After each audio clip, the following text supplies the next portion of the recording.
kuranɛ aya min filɛ nin ye k'a daminɛ yan ka n'a bila yan at'amahum min ju'in wa amanahum min kawfin.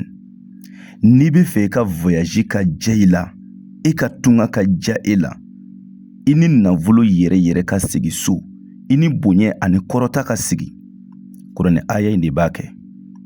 Maa caman bi tunga na, u jɔrɔlen don, u kamana gannen don, u t'a dɔn u bɛ sigi so cogoya min na. Solution foyi t'u bolo. Ne balimakɛ n balimamuso, bilahi n kalina Ala bonya na, i ɲɛ bɛ kuranɛ aya min na. N bɛna gindo dɔ d'i ma nin kuranɛ aya kan. N'i y'a kɛ i ka voyage la, i ka tunga na, bilahi i ni bonya ni kɔrɔta ani nafolo bi segi so, kana siga fiyewu. N b'a d'i ma Ala kama, a kɛ i k'a lajɛ. N'i ye min y'a la, a fɔ kunna tɛ yen. I y'a faamuya? Dɔnni dabɔla de ka mɔgɔw dɛmɛ ka bɔ gɛlɛya ni tɔɔrɔ kɔnɔ. Mais bi dɔnnibaw ti foyi la, mɔgɔ mako sa, mɔgɔ tɔrɔnbi, mɔgɔ java dama kɔ réseau kan. Ne balimakɛ, tiɲɛ in minɛ i ka taa n'o ye, i k'i mako dilan, bilahi mɔgɔ ye min dɔn o ka nɔgɔ i ma kojugu. I ɲɛ bɛ kuranɛ aya in na, i jija i ka nin sɛbɛn siɲɛ 114. Kuranɛ sura jate la 114, a sɛbɛn i k'a nasi bɔ. N'i y'a nasi bɔ, i b'i jija o nasi min filɛ i bolo dɛ, u b'a fɔ fɛn dɔ ma ko babuguni.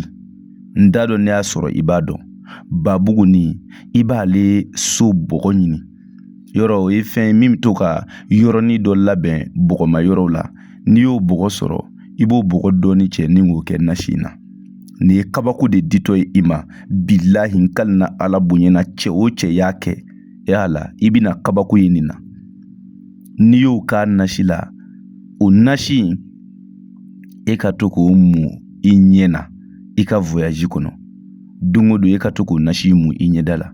Wallahi bilahi n kalina Ala bonya na, cɛ o cɛ ɲɛ bi da e kan, muso o muso ɲɛ bi da e kan, a b'a kanu ka hɛrɛ de kɛ e ye. Wa i b'i baara sɔrɔ, i ka papier ko bi nɔgɔya, i bi taa yɔrɔ yɔrɔ i tɛ sɛgɛn yen. Maa min mana nin kɛ, Ala ka barika don a la. Ala kama, ne balimakɛ, n'i ye Ala tɔgɔ in sɔrɔ, i jija i k'a partager. Maa caman de bi tunga na, u mako salen don, u t'a dɔn u bɛ min kɛ. O tuma na ni e kɛla sababu ye tungarange dɔ ka nin sɔrɔ, k'a yɛrɛ dɛmɛ n'a ye, k'a mako ɲɛnabɔ n'a ye, Ala b'i sara a la dɛ. Anw kɔni ti dɔwɛrɛ kɛ ka Ala tɔgɔ bila mɔgɔw k'a ta k'u yɛrɛ dɛmɛ n'a ye. I se mana kɛ duwawu min ye, o kɛ garibukɛ yɛrɛ ye. I y'a faamuya? O tuma na Ala ka barika don a la. A wurudili nasira bɛ yen, wurudili ka nɔgɔ mɔgɔ min ma, o ti dɔwɛrɛ ye. Diɲɛ don o don ni dugu jɛla, k'i to i ka tunga na, yanni ka dumuni kɛ. Sɔgɔmada joona fɛ yanni ka dumuni dun, i bɛ kɔlɔsi ta, i bɛ to ka nin wurudi 114. I y'a faamuya? 114. Donc i b'a wurudi at'amahum min ju'in wa amanahum min kawfin.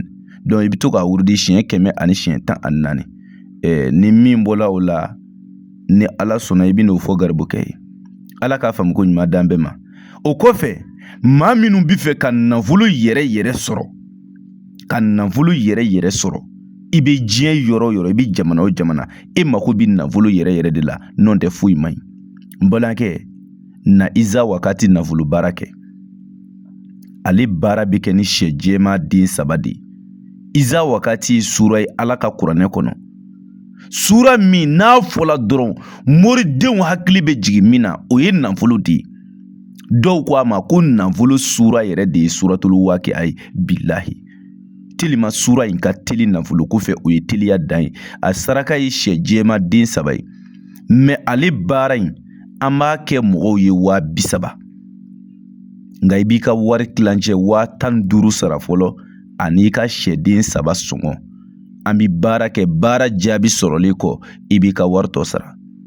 I y'a faamuya? Ale baara bɛ kɛ o cogoya la, 30,000 don. Nka i bɛ se ka 15,000 sara fɔlɔ, ani i ka sɛden 3 sɔngɔ. I bɛ diɲɛ jamana o jamana, i bɛ dugu o dugu, an bɛ se ka baara kɛ k'i to i sigiyɔrɔ la.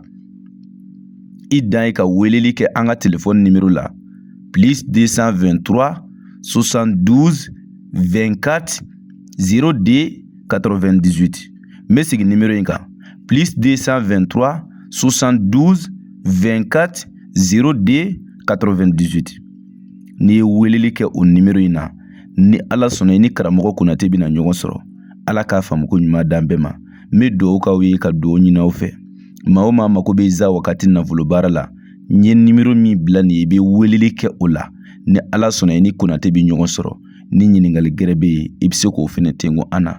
Ala k'an bɛn sababa ma. Sɔli ala rasuli.